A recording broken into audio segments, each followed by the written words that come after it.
every summer, roads turn to rivers, hard rain and high water push Tampa Bay into city streets. But just imagine floodwaters never disappearing. In the short term, maybe a foot or two, to by the end of the century, some of the worst case scenario projections up to almost 7 feet.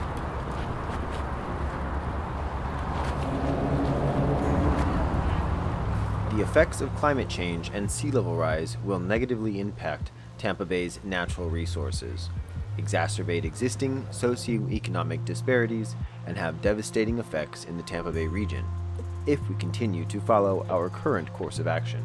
Climate change may seem like an insurmountable global issue, but it is a fundamentally social problem that can be addressed on a local scale by restructuring economies and ecologies in more equitable and sustainable ways, and positive change can already be seen in our community.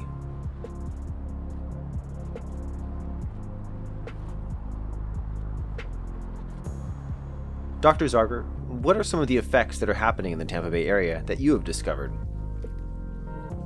One of the effects that we've seen is mangroves are moving north. They're marching north because water temperatures are rising, and therefore their habitat is spreading.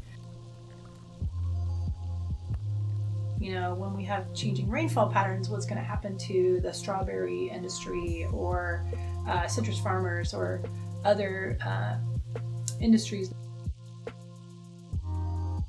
Now, as a result of climate change, local rainfall patterns are expected to change drastically. How will these patterns affect the availability and price of local produce? Is produce going to get more expensive? I would say more expensive because, I mean, if you're getting a lot more rainfall, you can have the roots rotting on the plants, you get flooded fields, and then at the same time you get not enough rainfall, then you have plants that are dying because they can't be watered fast enough.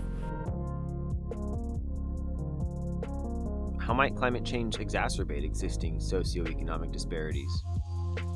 Existing inequalities will sort of be magnified and compounded.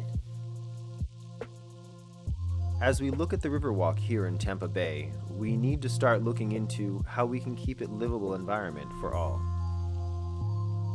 What steps should the Tampa Bay community take to combat the effects of climate change? Around 2013, there was a consultant for the EPA, and she made the claim that Tampa was one of the least ready cities in all the sort of coastal cities that she had visited.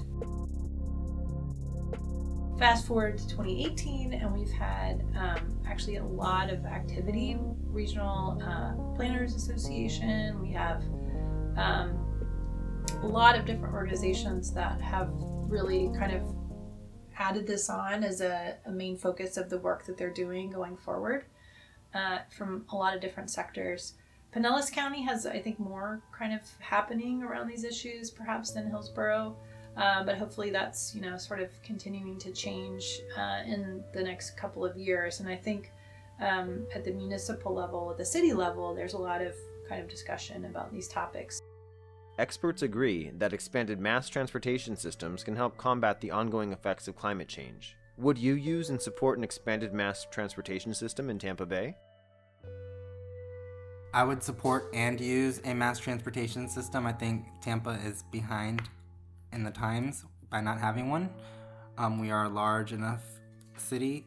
We can use one, and we need one, and we need to start saving the planet before there is no planet to save. Climate change is a global issue that needs to be addressed on a local scale. The Tampa Bay community can combat the ongoing effects of climate change that continue to threaten our home through cooperation and active engagement.